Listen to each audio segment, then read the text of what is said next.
जय श्री कृष्णा दोस्तों, मैं रेखा अपने YouTube चैनल भक्ति ज्ञान सागर में आप सभी का हार्दिक स्वागत करती हूँ। और आज हम सुनेंगे दुर्गा सप्तशती का 6ठा अध्याय। इससे पहले 5 अध्याय मैंने अपने चैनल पे अपलोड करके रखे हैं। आप मेरे चैनल पर जाके उन्हें सुन सकते हैं। और आज हम सुनेंगे 6ठा अध्याय। आप अध्याय को पूरा सुने, बीच में ना रोके। और इसी के साथ अगर आपको मेरा अध्याय पाठ अच्छा लगे तो आप इसे लाइक और शेयर करें। साथ ही अगर आप मेरे चैनल पर नए हैं तो आप मेरे चैनल का सब्सक्राइब बटन दबाकर बेल आइकन का बटन जरूर दबाएं। इससे आगे आने वाले सभी व्रत त्योहार के नोटिफिकेशन आप तक पहुंचेंगे। तो चलिए शुरू करते हैं। 6ठा अध्याय, धूम्रलोचन वध ध्यान।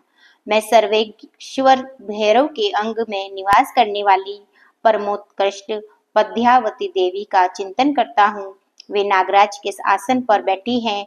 नागों के फणों में सुशोभित होने वाली मणियों की विशाल माला से उनकी देहलता उद्भासित हो रही है। सूर्य के समान उनका तेज है।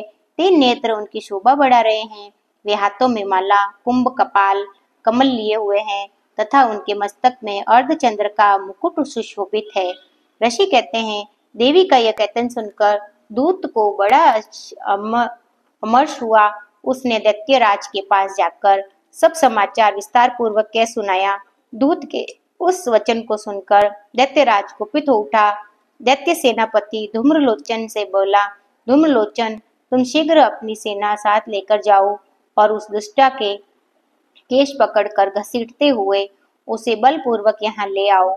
उनकी रक्षा करने के लिए यदि कोई दूसरा खड़ा हो तो वह देवता, यक्ष अथवा गंधर्व ही क्यों ना हो, उसे अवश्य मार डालना। ऋषि कहते हैं, शुंभ के इस प्रकार आज्ञा देने पर वह धूम्रलोचन दैत्य 60,000 असुरों की सेना को साथ लेकर वहां से तुरंत चल दिया।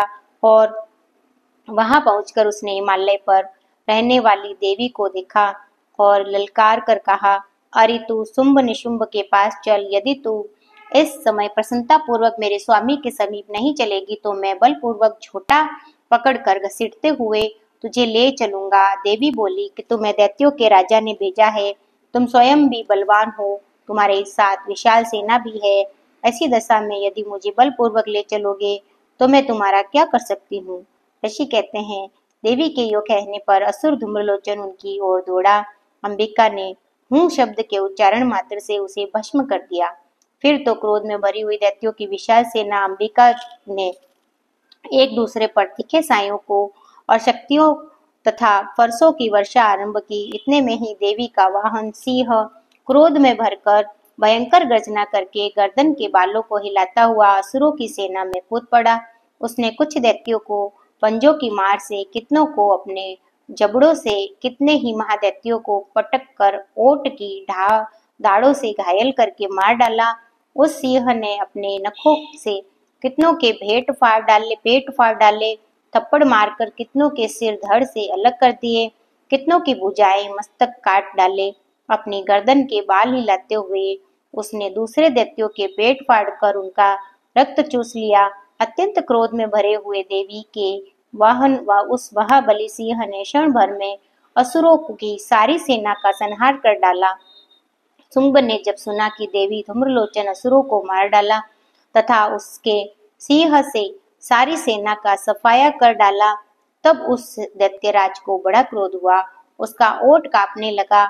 उसने चंड मुंड नामक 2 महादैत्यों को आज्ञा दी, हे चंड, हे मुंड, तुम लोग बहुत बड़ी सेना लेकर जाओ। उस देवी के झाटे पकड़कर अथवा उसे बांधकर शीघ्र यहाँ ले आओ।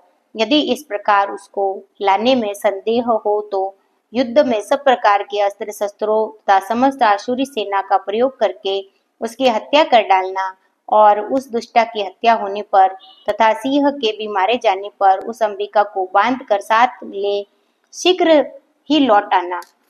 इस प्रकार श्री मार्कंडेय पुराण में सावर्णिक मनवंतर की कथा के अंतर्गत देवी महात्म्य में धूम्रलोचन वध नामक 6ठा अध्याय पूरा हुआ। तो यहाँ पर यह अध्याय संपूर्ण होता है और हम मिलते हैं अपने अगले अध्याय में। तो इसी के साथ जो है, जय माता दी।